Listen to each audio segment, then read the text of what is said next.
Welcome, everybody. Today I've got the absolute honour of speaking to my friend and colleague, Paula Yolles, who is a FoodTastic Digestive Wellness Expert. Now, she works with women to overcome their digestive issues, bathroom struggles, and weight gain. She's truly passionate about helping women feel vibrantly healthy and pain-free, and she rejoices on when her clients gain crystal clarity on knowing how to eat just right for her unique body. So welcome, Paula. Thank you, Lucinda, so much for having me here. It's a nice honor. Oh, it's a pleasure. And it's so exciting because I think we've got lots of things where we overlap with our work. So it's great that you're willing to come and chat with my people and share your information with them. Thank you so much. Yay. Thank you. That's all right. So first of all, I was just wondering if you could share a little bit about why you're so passionate about helping health-conscious people overcome their digestive struggles and their bathroom struggles. Sure, Lucinda. Well, for many people, the story actually starts with my own story. That when I was young as a child, I had chronic stomach aches and my family couldn't figure out why. And I also had constipation. I didn't actually really know I was constipated until I was older because it was just the way I was used to living. Mm. And as I got into my early 20s, I really just wanted things to shift. I just was tired of having these chronic stomach aches, and at that point I knew I had the constipation, and it was really getting in the way of my life. I was uncomfortable every day, and I trying to figure out what to do to get better. And a colleague of mine at the time, she invited me. She was taking a course, and she invited me to come and be one of her test clients. I was like, sure, I'll try that. And she helped me through this program that she was in, and I was like, I want more of this. And so I jumped into the 2-year program myself. It was a 2 years healers program. And that began my journey of understanding how food and emotions, food and mood really work together to impact a person's health. And so that's how my story of shifting things for my own self then became to my friends and family started noticing I was really changing physically and emotionally, and they started seeking advice from me, and then my dream for having FoodTastic Health came to be, and that's how I'm here today. Isn't that amazing? I always love it. I think there's so much courage in using your own struggle to kind of flip it round. And I mean, that in itself is huge, but then using that to help other people to stop them from suffering as well. I just think it's phenomenal. So kudos to you for that. I love it. Thank you so much, Lucinda. That's all right. Now, just a side question. You've studied macrobiotics as well. It's one of my favourite sorts of foods and ways of eating. And I just wondered if you could share a little bit about it, because I know it's not overly mainstream.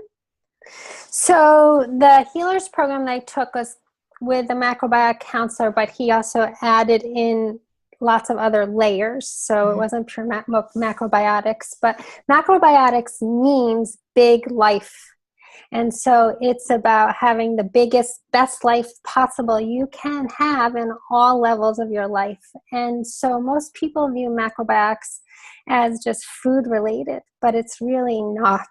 It's about figuring out how can I grow my emotions so I'm the happiest, healthiest person? How can I eat in a way for just right for my body so that the food supports my body, because everybody's body is different, and also where we live impacts our bodies also. So if you live in somewhere that's tropical all the time, your body's in heat all the time, so different foods support you in different ways, and you probably need a nap in the middle of the day. That's why they have siestas right down in Mexico and South America, because it's hot there and bodies need to rest. Whereas I live in the northeast of the United States where it's very cold in the winter, and so I have to make sure my body gets really warm in the winter. So that's beautiful. I love the way that it sort of really encompasses, it's a version in a sense of Chinese med in terms of we're looking at the environment as well as how our body's coping within that. But I love the way you're using it as well and making sure that everything you're doing with people is individualized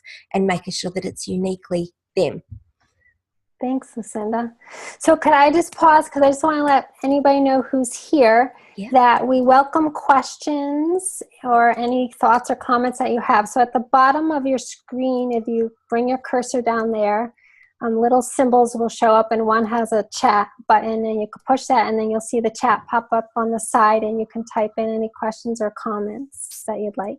Thank you. And so, and then I think you said at the end we'll go back to that. Absolutely. Okay. So we'd love as many questions as possible, but I just thought it was nice to get a feel for who you are and what you're about, so people know what to ask about as well. Alrighty. So Paula, I'm really curious to hear more about how you see the impact of emotions and food interacting, as it sounds like those two have been really quite key in your healing. Thanks, Lucinda, for asking that great question. So I want to give a concrete example and not just sort of theoretical. So I think the best thing would be to talk about one of my clients, and let's call her Dana. So when Dana, when we first met, she had acid reflux, so lots of burping and belching and a burning sensation in her throat a lot of the times. And she was quick to get angry about things, even little things, and that impacted her relationship with her child. And she often, she would feel guilty if she relaxed, did something fun, or did any sort of downtime thing. So over time, we incorporated foods that shifted her digestion, so she wasn't having the acid reflux. And I made sure also that we were incorporating a lot of foods that you would call foods that make the body more relaxed and calming. So naturally, sweet foods is one example, like sweet potatoes, or not, people know sweet potatoes are sweet. So that tends to relax the body more. And so the combination of getting her acid reflux to heal, which then allowed her throat to heal because it was getting burned actually, and then her having foods that also relaxed her over time helped her find herself slowly calming and not being as angry as quickly. And then she's also, over time, techniques she got interested in that I exposed her to around like the law of attraction, of being able to think positive and feel good, and it's okay to feel good. And so we did those whole things together. So that is a concrete example of how shifting her food helped her mood of relaxing and not being so angry. And then also the food she obviously were helping her acid reflux go away. That's awesome.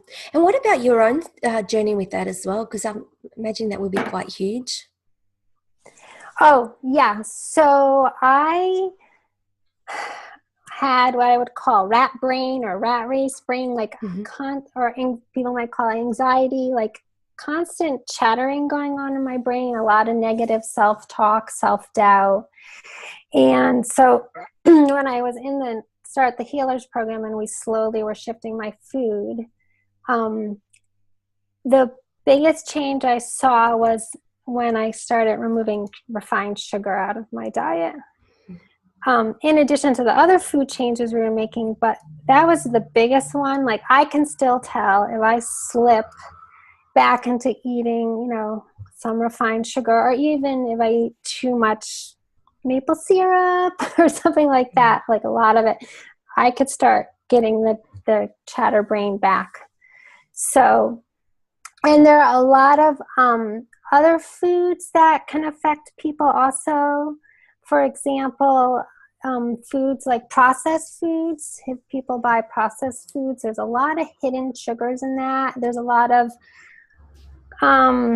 chemicals and preservatives that our bodies aren't meant to have, and so that impacts your gut health. And the gut scientists have discovered, is now they consider it the second brain now.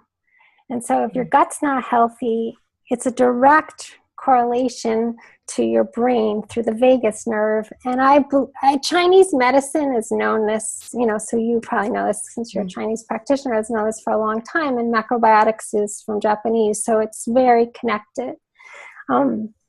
So for me personally, that's where I saw the biggest shift.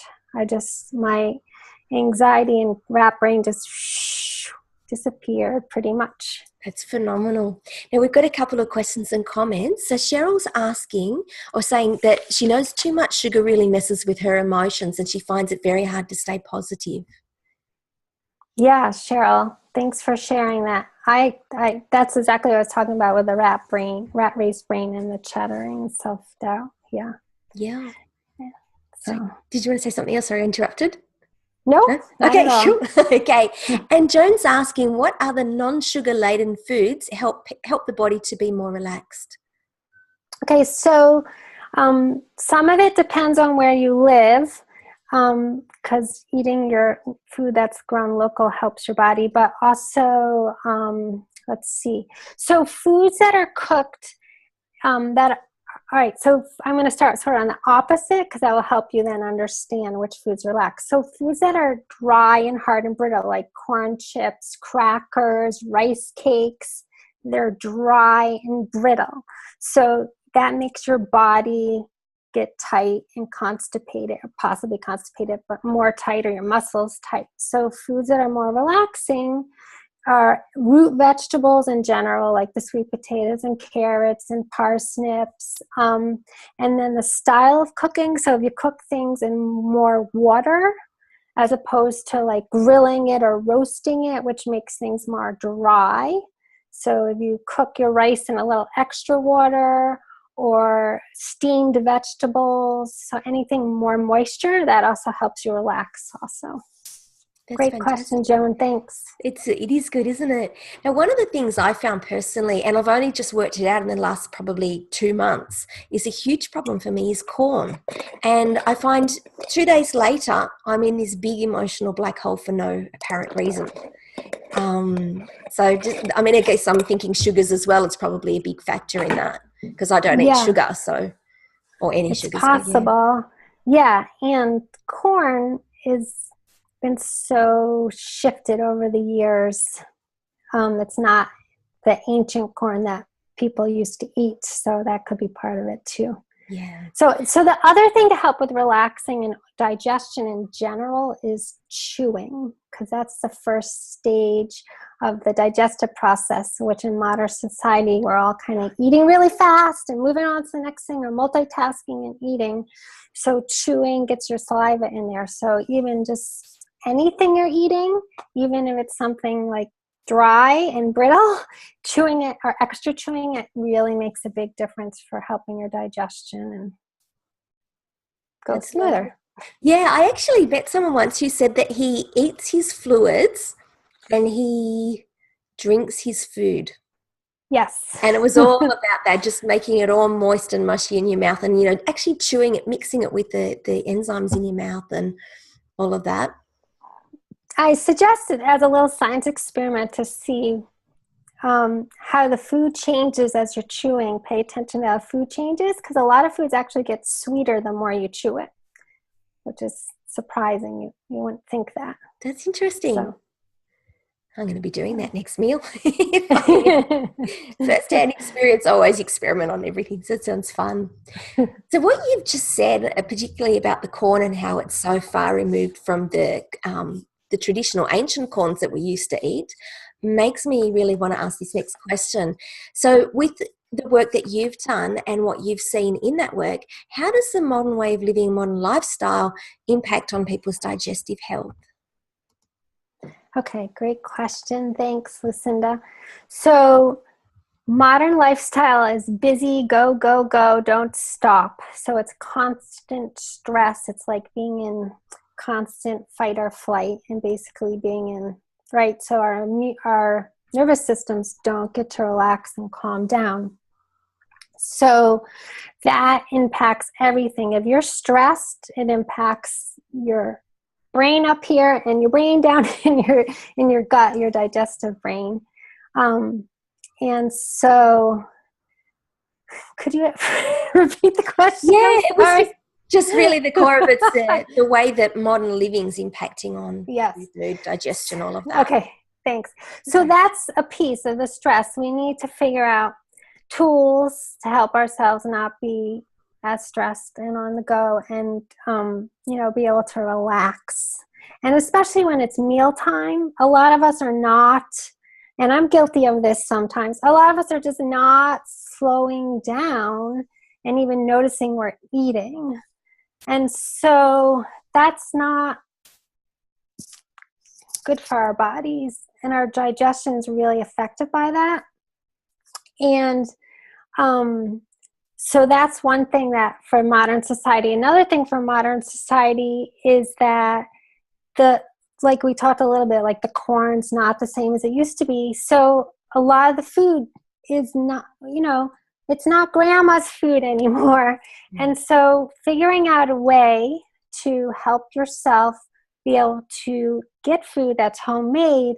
And a lot of the food in the health food stores, kind of grab and go places, they advertise as healthy, but you need to be really careful and be a good label reader. So that would be a tip I would recommend to people, is learn how to read labels so you know what you're eating.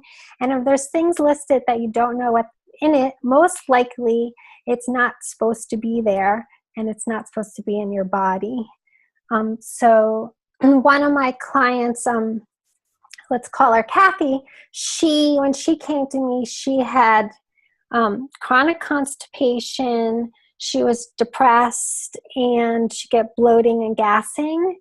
And she had tried lots of different ways of eating and diets. And at first they would seem to help, and then they wouldn't afterwards. And she was really frustrated and she wanted help. So we worked together first to get her pooping, because that's really important, because if you're constipated, the toxins, right, poop's supposed to get the toxins out. So if you're not pooping, the toxins are staying in your body, which we don't want. So we got her going, and all through natural methods, I helped her do this, and then we got her learning how to cook in an efficient way so that she could cook once or twice a week and have a lot of food for herself to be healthy.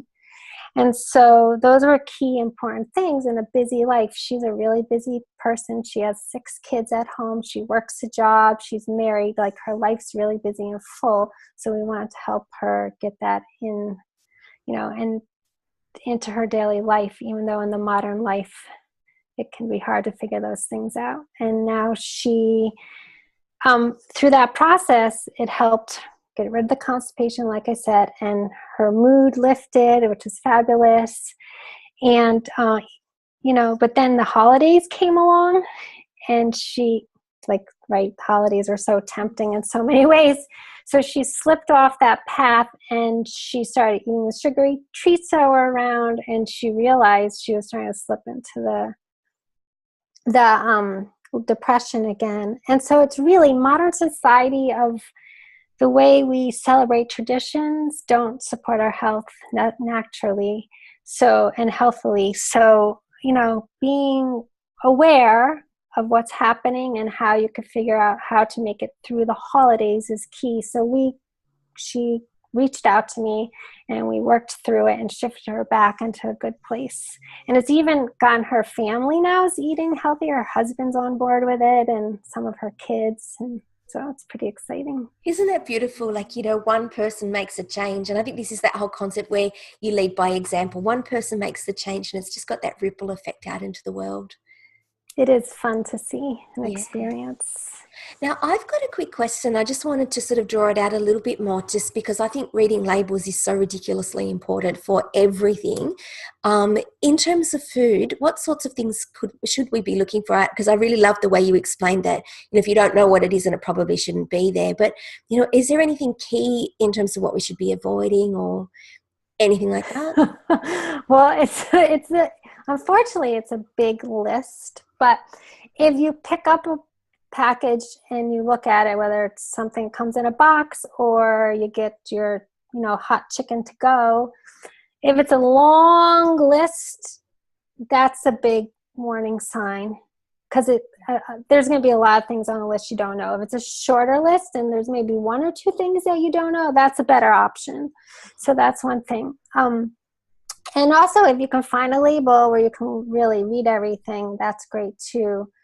I mean, sugar has so many hidden names, dextrose, fructose. If you know any of them, you could pop in. So, sucrose, glucose, sucrose, right? Dextrose, yep.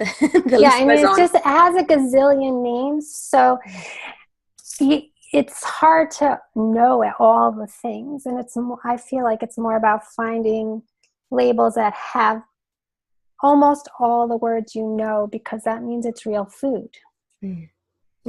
We just got some pulse pasta. It's a new product here in our country, so it's not like a wheat-based or a gluten-free version. It's just pulse, and it was great. You look at it's red lentil pasta, and you look at the ingredients, and it only says red lentils. Right? Perfect. Yeah. Yeah, so you know exactly what it is. Yeah. We've actually got a fellow Australian created an app called The Chemical Maze. It might just be worth sharing that with people too. It's really worth looking at in terms of food additives as well as additives in personal care products. And it does this really simple smiley face rating. So that's just something people might want to consider that's having a great. look at as well. So if you want to kind of understand all the terminology and what the numbers are meaning and stuff like that, that's a definitely go-to app. So that's The Chemical Maze. But I think what Paula's saying, just if it shouldn't be there, if it doesn't look right, if it doesn't make sense. I mean, like you were saying chicken to go, I would imagine that should just say chicken or perhaps oil as well or something like that. But chicken and oil and maybe some salt and pepper or garlic powder or something. Yes. But then it gets complex. Thanks for that tip about the app. That's fine. It's a great one. I've been using it more on the personal care products, which is where I sort of tend to talk to my clients about it, but it's good for the foods too. Now, Cheryl's asking, are there foods that actually lower the cortisol levels? Yes, there are. And I have to be honest, I can't just whip those out of my brain. Maybe what we could do is pop them back in the event so that people can come back and read that. That might be easy. Just a couple of foods that would help. That's awesome. Tricky question, Cheryl. That's all good. So I just wanted to ask, are there any questions from anybody that's here with us? Because we're welcoming questions. We'd love to be able to answer what you're interested in. So we'll just let people type away because obviously typing's a lot slower than just talking. So I was wondering in terms of, I guess, in terms of your previous profession, because you were also previously a teacher as well, and I know that my eating style was dramatically influenced by that. You got 10 minutes on a break because you had to be out on yard duty in a few moments, and you literally just went on like that with your food, having conversations, like really terrible food, table manners. But I guess for people, and modern day life, everyone is on the go. Are there some tips to help people slow down with the chewing? Because I know you said that was really important. Yes. So one thing I recommend to people is in the key places you eat, a table. Well, the first tip would be to actually try to sit down at a table instead of at your work desk or in the car. And so that would be step one, to actually be like, okay, I'm eating now. This is my eating place. Hopefully you're not sleeping on your desk, right? Your sleeping place is your bed. So having designated eating place, you take your dining room table, your kitchen table, your little nook, breakfast nook or whatever, right? So that would be one. And then the other, in those key places that you do eat, where you're not multitasking, putting a little card up, like an index card folded in half that says chew, just to remind yourself about that.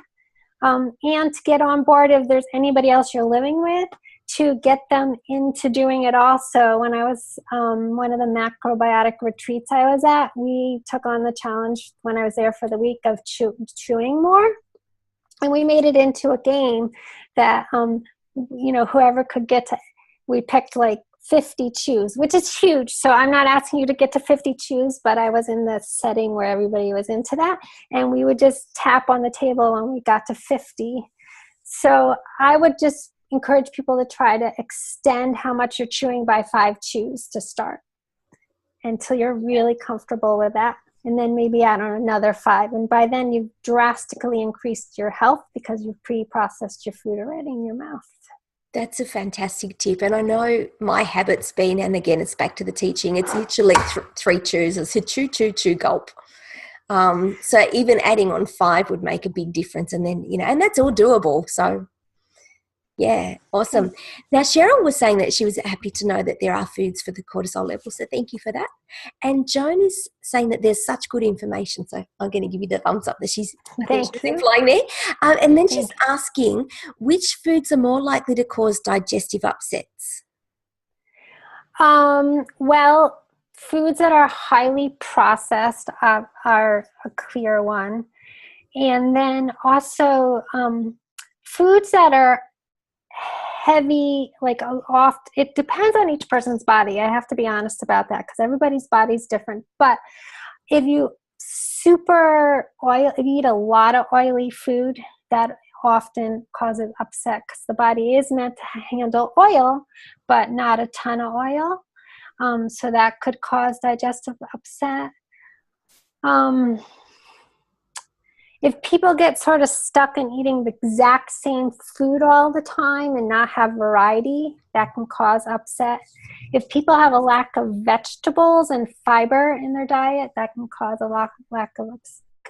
digestive upset. Also, I said I meant could cause digestive upset. So, and again, it really depends on the individual person's body, and that's part of the thing where I think a lot of people get frustrated as they try figuring it out, and there's so much information out there. Do this diet, there's that diet, this diet, all these different ways of eating. And I really believe that there's not one correct way to eat for any person, that it's really individual for each person's body because our emotions are different, where we live is different, and just how our organs are different too based on life and how our body can process the food. Oh, I so agree. And I think working with someone who understands that's so important. So I'm glad you're doing this work, Paula, because, just being able to oversee it all, understand that constitutionally everyone is different and does have different needs. You can adapt to and really just cut out the years of trying to figure it out on your own. Thank you, Lucinda. Oh, it's my pleasure. Now, also, Joan said that adding 5 chews sounds doable, but 50 was yikes. Yeah, I agree. It is yikes. That's why I said I was in the environment where we were into that challenge, but I think starting with 5 is great and doable. Absolutely. Now, she's also asking, how do you help your clients sort out what's right for them? So I think we kind of touched on this. She was typing that while we were talking. So did you add more to that? Or? Well, I could touch on it a tiny bit. I do a huge, thorough intake at the beginning of working with the client so that I know where she's at, what she's already eating, how she cooks or doesn't cook, where she gets her food, and so that I can really get a good picture of that. And then we work together to slowly shift things in a way that's doable for her life and her way of living, so that it doesn't become stressful, so it becomes integrated and just part of life. And just like brushing your teeth every day is part of life, so learning how to make wise choices for your body will just become like brushing your teeth and not become stressful. And also finding the time to cook some home cooked meals is like brushing your teeth. It just becomes a natural part because you know and can feel the benefits from it. Yeah, absolutely. Thank you. Now, I know that you have a very generous offer for our people here today. Did you want to have a little chat about that? Sure, Lucinda. So I'm so passionate about helping people that I want to offer 2 free gifts. One free gift is a Happy Belly blueprint. And so what this is you'll receive it digitally. And it's a Happy Belly blueprint, and in it you'll learn how to avoid 3 massive mistakes that keep even health conscious people struggling with digestive issues and the bathroom struggles and the weight gain if you'd like to lose weight. And we touched upon like some of the things that are in there, but it goes more in depth in some of the areas. And you'll also inside of it learn the #1 food type to add into your meals, and it's a regular everyday food, so don't worry, I'm not going to send you out to some place to get some food that might be hard to find. And then you'll also discover your greatest healing resource, which has been around and easy to access. So you could get that in the Happy Belly Blueprint. And we're going to put the link to that in the chat, but also it's you could type in the web browser bit.ly/Happy Belly Blueprint. So that would be B as in boy, IT.ly/Happy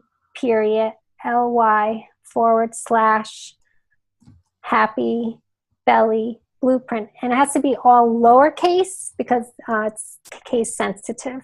I've just popped that in. Oh, thank you, Lucinda. That's all right. And the second free gift I like to offer is a 20-minute conversation with me. So it's a Happy Belly call. And in this conversation, we'll create a sense of clarity about your overall digestive health, what you really want to have. And we'll look at the challenges you're facing, what's stopping you or slowing you down from getting what you want. And by the end of the conversation, I'll share with you my top recommendations and next steps that you can do to start immediately moving your health forward so you can feel good from the inside out and have happy digestion.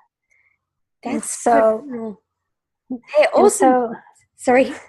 Oh, thank you so much, Lucinda. So, because I just really want to help people, so I'm happy to have a conversation.